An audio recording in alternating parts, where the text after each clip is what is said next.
maravilhosa epístola. Ter a consciência daquilo que realmente nós estamos estudando.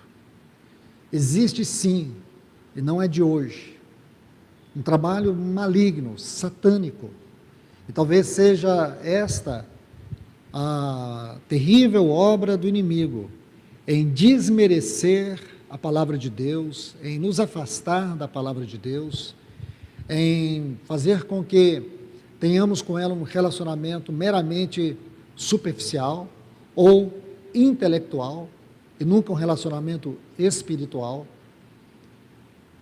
É um trabalho maligno em que a palavra de Deus, ela não ocupe o lugar central na vida da igreja. E quando você estuda toda a história da igreja, quando você tem o real conhecimento de tudo isso e o discernimento de espírito, você percebe as sutilezas do inimigo na edificação da igreja.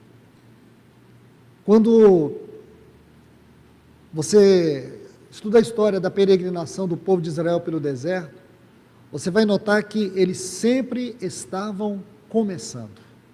Sempre eles tinham uma experiência, e aquela experiência era um recomeço. Então nós aprendemos que o povo de Deus precisa de recomeços. O povo de Deus precisa muitas vezes parar numa estação, refletir os seus erros e prosseguir. Esta talvez seja uma mensagem grandiosa que nós podemos extrair daquela peregrinação do povo de Israel naquele período de 40 anos. E hoje, não somente fazer essa reflexão, mas fazer a reflexão com discernimento, e discernimento espiritual. O discernimento espiritual não é o que eu acho. O discernimento espiritual é aquilo que Deus vê. E nós somos capazes de ter a sensibilidade de receber de Deus e sermos obedientes à sua direção. Então, por isso que essa epístola aos Efésios, ela precisa ser estudada de uma maneira devocional, porém de uma maneira em que nós possamos, amados irmãos, refletir a nossa vida e entender por que mais uma vez o Senhor nos abre essa palavra.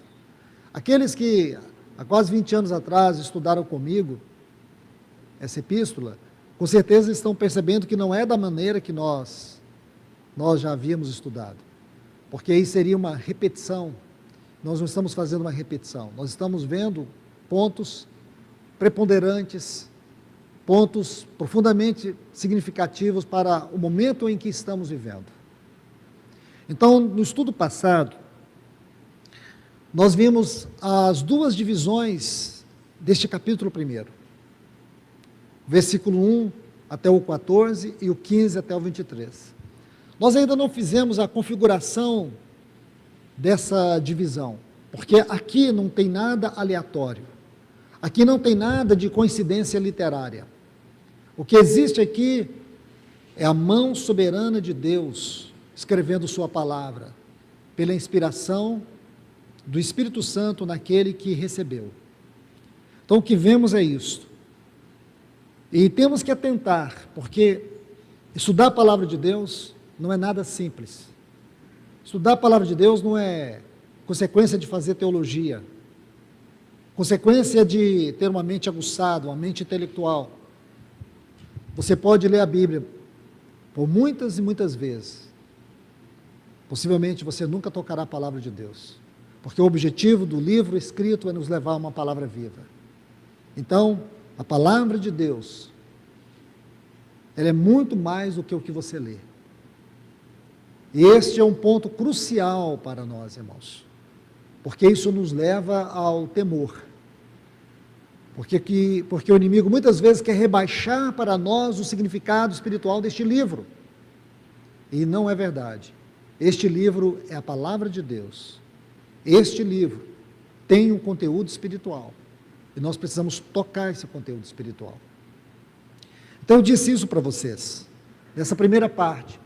E vimos aqui, desde o versículo 3, quando Paulo diz: Bendito Deus e Pai de nosso Senhor e Salvador Jesus Cristo, que nos abençoou com todas as sortes de bênçãos espirituais nos lugares celestiais em Cristo. Então ele abre esta sessão, depois da saudação, ele abre esta sessão com essa maravilhosa declaração. E ele vai seguir, se você prestar atenção, ele vai seguir detalhando estas bênçãos, mostrando para nós o caráter delas, o valor delas. E são estas bênçãos que devem governar os nossos afetos. O contrário disso é mundanismo, é materialismo. Então, se nós não prestarmos atenção, a gente vai se perder na nossa caminhada. E essa tem sido uma triste e terrível obra do inimigo. Como o povo de Deus tem sido sugado pelo materialismo, pela uma visão secular das coisas espirituais. Então, se você observar bem, Paulo vai detalhar todas estas bênçãos espirituais. Essas bênçãos espirituais estão além da nossa capacidade de adquirir. Nós não temos méritos para obter essas bênçãos espirituais. Então ele vai começar. Ele vai dizer assim como nos escolheu nele, essa é a primeira, ele começa com essa bênção, a eleição eterna em Cristo Jesus. Não é simplesmente uma eleição, é uma escolha que Deus deliberadamente fez por sua graça, no seu infinito amor. Ele nos escolheu em Cristo. E essa frase, em Cristo, é que realça o sentido dessa escolha. Porque não é somente o fato dele ter nos escolhido, ele nos escolheu nele. E essa frase é extremamente significativa. Nós vamos nos deter aqui. Porém, eu preciso só colocar mais um ponto. Quando Paulo vai fechar esta sessão, no versículo 14, ele vai fechar com o selo do Espírito, que é o penhor. Ele usa essa palavra penhor. Essa palavra é muito importante. Como eu disse, não existe nada aleatório. Não existe nada que está solto aqui. Tudo tem um significado. Toda frase, ela não tem só um efeito, ela tem um propósito. Não é simplesmente uma frase recheada de tautologia, como alguns críticos dizem. Porém, nesses exageros, nesses superlativos, sobre superlativos que Paulo coloca, tem um objetivo maior. E é o nosso dever capturar, não apenas a força das declarações, mas o poder delas. Não a força no sentido intelectual das colocações, mas o poder penetrante, cortante da palavra de Deus. Então, meus irmãos e irmãs, ele começa essa sessão falando sobre as bênçãos espirituais, assim como nos escolheu nele antes da fundação do mundo, para sermos santos e irrepreensíveis perante ele. Então veja algo, Paulo vai subindo como que uma escada ascensional, dentro da revelação do supremo propósito de Deus.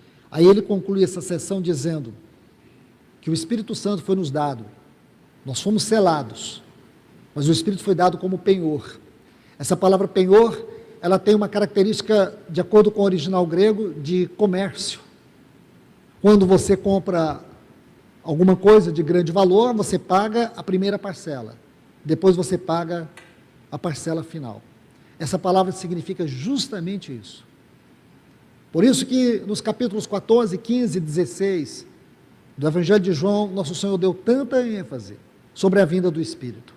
E quando você lê esses 3 capítulos, você conclui que o Espírito Santo é o Espírito da habitação.